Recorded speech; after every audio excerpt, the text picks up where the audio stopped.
বন্ধুরা, আজকে একটা নতুন গল্প নিয়ে আসলাম তোমাদের মাঝে। এটা সত্য এবং বাস্তব জীবনের ঘটনা। শেষ পর্যন্ত শোনার অনুরোধ রইল। শুনলে তোমার মধু চলে আসবে। দেরি না করে চলো শুরু করা যাক। বাবার মৃত্যুর পর মাত্র 15 বছর বয়সেই আমি আমার সৎ বোনকে বিয়ে করলাম। বিয়ের প্রথম রাতে যখন আমি তার কাছে বাঁশরীয় কাজ করতে গেলাম, তখন সে আমার কাছে কাকুতি মিনতি করতে লাগল। সে আমার সাথে এসব করবে না। আর এদিকে আমার জীবনে প্রথম ভাষা। এই মুহূর্তটা কি হাতছাড়া করা যায়? যদিও তার বয়স অল্প, কিন্তু আমার তো 27 বছরের স্বপ্ন। 25 বছর ধরেই বাসরঘরটাকে স্বপ্ন দেখছি। কিন্তু আমার সৎবন্ত বাসর ঘরে কি হয় তা খুব একটা বুঝত না, কারণ তার মানসিক কিছু সমস্যা ছিল। তারপর এক পর্যায়ে আমি অনেক কৌশল কাটিয়ে তাকে আমি আমার অনুকূলে আনার চেষ্টা করলাম, কিন্তু তাতেও সে কোনোভাবেই রাজি হচ্ছিল না। তারপর তার ইচ্ছার বিরুদ্ধে আমার তো যখন তার এখানে কিঞ্চিত পরিমাণে দিলাম, তখন সে একটি বিকট শব্দ করে হাউমাউ করে কেঁদে উঠল। তারপর হ্যালো বন্ধুরা, আমি রতন। আমি দীর্ঘ 10 বছর যাবৎ বিদেশে ছিলাম। আমার বাড়িতে এসে দেখি সব সম্পত্তি আমার সৎ বোনের নামে উইল করে রেখে গেছে আমার বাবা। আমি বাবার মিল অনেকবার পড়েছি, কিন্তু সেটা পড়ে আমার রক্ত টকবক করে ফুটছে। 2 দিন আগে বাবা মারা যাওয়ায় হঠাৎ করে আমাকে লন্ডন থেকে দেশে ফিরতে হয়েছে। বাবার শেষকৃত্যের পর যখন তার উকিল আমাকে তার বিল দিলেন, আমি সেটা পরের আগে লাল হয়ে গেলাম। আমি লন্ডনে পেট্রোল পাম্পে কাজ করতাম। যা বেতন পেতাম তা থেকে আমার ছোটখাটো খরচের টাকা রেখে বাকি টাকা বাবার কাছে পাঠিয়ে দিতাম। সারা জীবনের পুঁজি সবকিছু দিয়ে আমার বাবা শহরে কিছু জমি কিনলেন। আমার বাবা শহরে একটা বাড়ি এবং কিছু দোকানও কিনলেন। গত 10 বছর ধরে আমি টাকা পাঠাচ্ছি। 17 বছর বয়সে লন্ডনে গিয়েছিলাম, আর এখন আমার বয়স 27 বছর। এরকম হঠাৎ বাবার মৃত্যুর খবর শুনে আমাকে তাড়াতাড়ি দেশে ফিরে আসতে হয়। বাবার মৃত্যুর পর তারা আমাকে ছুটি দিতে চাইল না। আমি জোর করে চলে আসলাম, যার কারণে সেখান থেকে আমার চাকরি চলে যায়। মনে মনে ভাবলাম, আমি যে টাকা বাড়িতে পাঠিয়েছি বাবা নিশ্চয়ই আমার জন্য গুছিয়ে রেখেছেন। তাই আমি বাড়ি গিয়ে কোনো ছোটখাটো ব্যবসা করে হলেও চলতে পারব। কিন্তু আমার বাবা রইলাম আর হোসে উড়িয়ে দিয়েছে। উইলের লেখা ছিল যে লন্ডনে যাওয়ার জন্য তোমার টাকার প্রয়োজন ছিল, তাই আমি আমার জমির কিছু অংশ বিক্রি করে তোমার টাকার ব্যবস্থা করেছিলাম। তাই এখন এই বাড়ি এবং বাকি সম্পত্তির উপর শুধুমাত্র মিলার অধিকার। যখন তুমি লন্ডনে গিয়েছিলেন তখনই তুমি তোমার ভাগ পেয়ে গেছ। এটা পরে আমার মাথা ঘুরতে লাগল। অন্যদিকে আমার বোন, যে ছোটবেলা থেকেই মেন্টাল, মাঝে মাঝে সে পাগল হয়ে যায়। যদিও আমার সৎ বোন, আমার বাবা কিভাবে তাকে তার সমস্ত সম্পত্তি দিয়ে গেলেন তা ভাবতে ভাবতে আমি প্রায় পাগল হয়ে যাচ্ছিলাম। একটি বারও বাবা আমার কথা ভাবলেন না। বিলের সমস্ত দলিলপত্রাদি ঘেটে আর একটু অংশে পরে দেখলাম শুধুমাত্র সম্পত্তি নয়, আরেকটি শর্ত দিয়ে দিয়েছেন বাবা।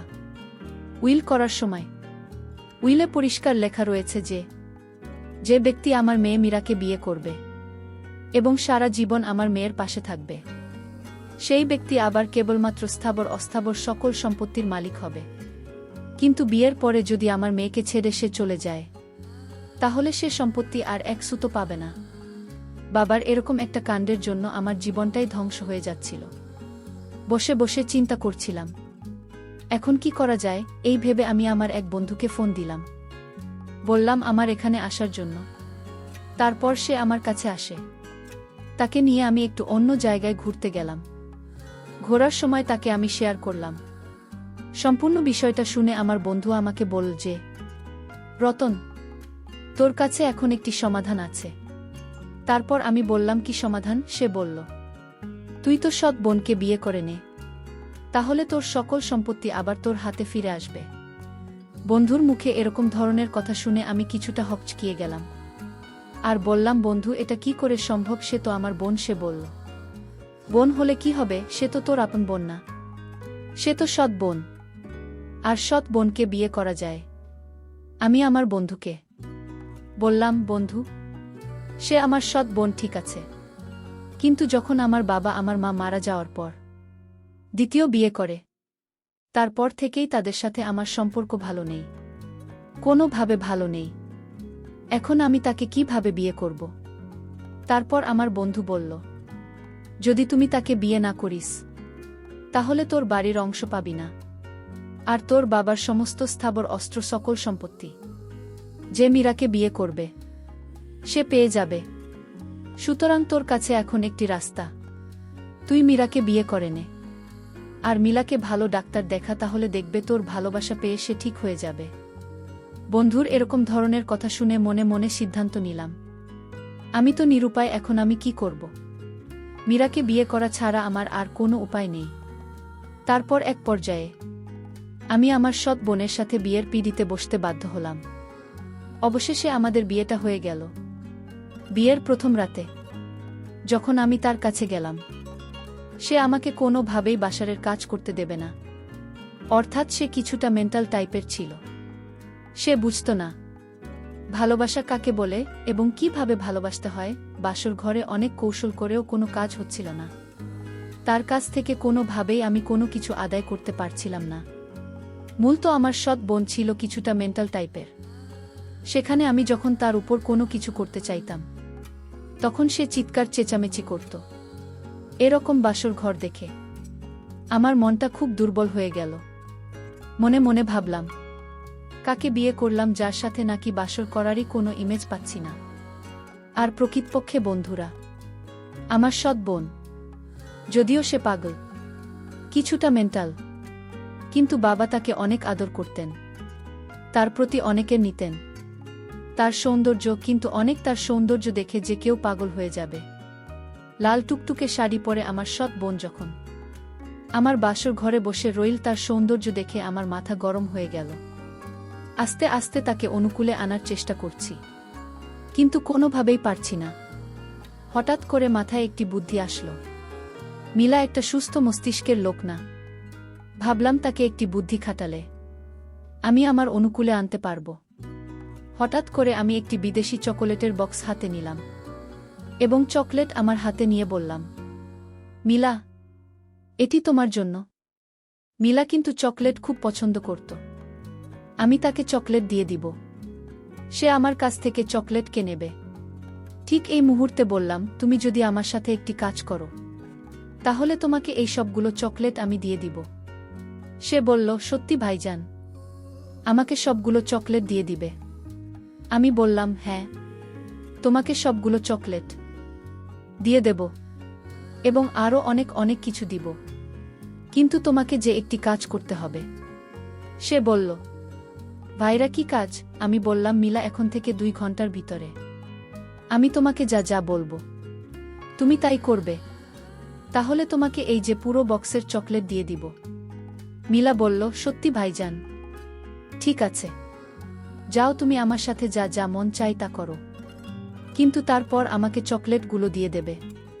আমি বললাম, আচ্ছা ঠিক আছে। তারপর মিলাকে আমি আপন করে নেওয়ার জন্য আস্তে আস্তে তার সাথে ঘনিষ্ঠ হতে চাইলাম।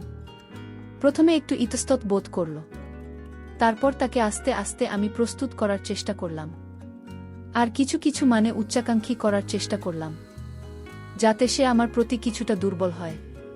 কিন্তু আমি তো একটা জায়গাতে খুব অবাক হয়ে গেলাম। বন্ধুরা, যদি আমার বোন কিছুটা মেন্টাল টাইপের ছিল, কিন্তু তার এখানে যে এত মজা লুকিয়ে আছে তা আমি আগে কখনো ভাবতে পারিনি। যখন আমি বিভিন্ন ইশারা ইঙ্গিতে তাকে আমার পজিটিভ লাইনে আনতে শুরু করলাম, তখন সেও দেখি আস্তে আস্তে তার অবস্থান পাল্টাতে শুরু করল। সে আমার প্রতি দুর্বল হয়ে যেতে লাগল, আর কেমন জানি নিঃশ্বাস নিতে লাগল আর উদাস হতে লাগল। বুঝতে পারলাম আমার টেকনিক কাজ হয়েছে। এভাবে প্রায় 20-25 মিনিট তাকে আকর্ষিত করার পর আস্তে আস্তে যখন আমি তার এখানে অবস্থান নিতে শুরু করলাম, যখন তার এখানে আমি পূর্ণ নিয়ন্ত্রণ নিতে শুরু করলাম, তখন আমি তাকে ভালো করে দেখলাম। এটা দেখে আমি বুঝতে পেরেছিলাম যে তার এটা এখনো অ্যান্ড ক্লিন, একেবারেই পরিষ্কার, পরিচ্ছন্ন, পরিপক্ক, এবং সেখানে ইতিপূর্বে অন্য কারো দ্বারা নিয়ন্ত্রিত হয়নি। যদিও বিয়েটা আমি মন থেকে করি নাই, তারপরও তাকে দেখে, তার ওই সৌন্দর্য দেখে আমি তার জন্য পাগল হয়ে গেলাম। রাত্রি তার সাথে স্মরণীয় করে কাটানোর চেষ্টা করলাম। এই ভেবে ভেবে আমি যখন প্রথম তার উপর নিয়ন্ত্রণ নিতে যাব, আমার এটা মাত্র কিঞ্চিত পরিমাণ তার এখানে গেলা এমন সময় সে অনেক জোরে একটা শব্দ করে উঠে বলল, ভাইজান, আমি তো মরে যাচ্ছি, আমার খুব কষ্ট হচ্ছে। তারপর আমি ভাবলাম, এই আমার সুবর্ণ সুযোগ, এখন যদি আমি তাকে ছেড়ে দেয় তাহলে হয়তো আর কখনো এই সুযোগ আমি পাব না। এই বলে আমি তার উপর পুরো নিয়ন্ত্রণ আনার চেষ্টা করলাম।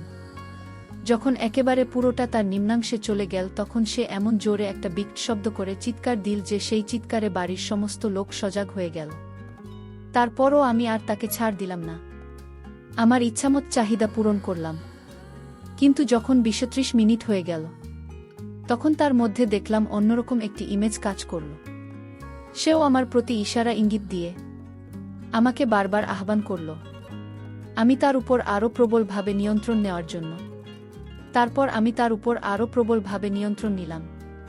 এমনভাবে আমি তার উপর নিয়ন্ত্রণ নিয়েছিলাম যার ফলে সে পরিপূর্ণ তৃপ্তি পেয়েছিল। এবং এই নিয়ন্ত্রণ নেওয়ার ফলেই আমাদের ঘরে পরবর্তী কিছুদিন পরেই একটি ফুটফুটে কন্যা সন্তান হয়েছিল। এবং আমার স্ত্রীর ও বিদেশে ভালো ও উন্নতমানের ডাক্তার দেখিয়েছিলাম, যার ফলে সে এখন পরিপূর্ণ সুস্থ হয়ে গেছিল। এখন আমার সংসার খুবই সুখে শান্তিতে চলছে। আমাদের সংসার সুখে শান্তিতে ভরে আছে এখন। প্রিয় বন্ধুরা, তোমাদেরকে সর্বশেষ একটি কথাই বলবো, বিশেষ করে প্রবাসী ভাইদেরকে একটি কথাই বলবো, তোমরা তোমাদের সারা জীবনের কষ্টের অর্থ তোমরা কার কাছে দিচ্ছ, যদিও সে তোমাদের পিতা মাতা অথবা কেউ একজন হয়, অবশ্যই টাকাটা কিভাবে ব্যয় হচ্ছে তা তোমরা নিশ্চিত করে দেবে। না হলে হয়তো আমার মতো তোমাদের কেউ এমন বিপদে পড়তে হবে। যদিও আমি সেখান থেকে পরবর্তীতে উদ্ধার হতে পেরেছিলাম, কিন্তু তোমরা হয়তো সেখান থেকে না উদ্ধার হতে পারে, সারা জীবনের গ্লানি ভুগতে হবে। বন্ধুরা, আজকে এই পর্যন্তই।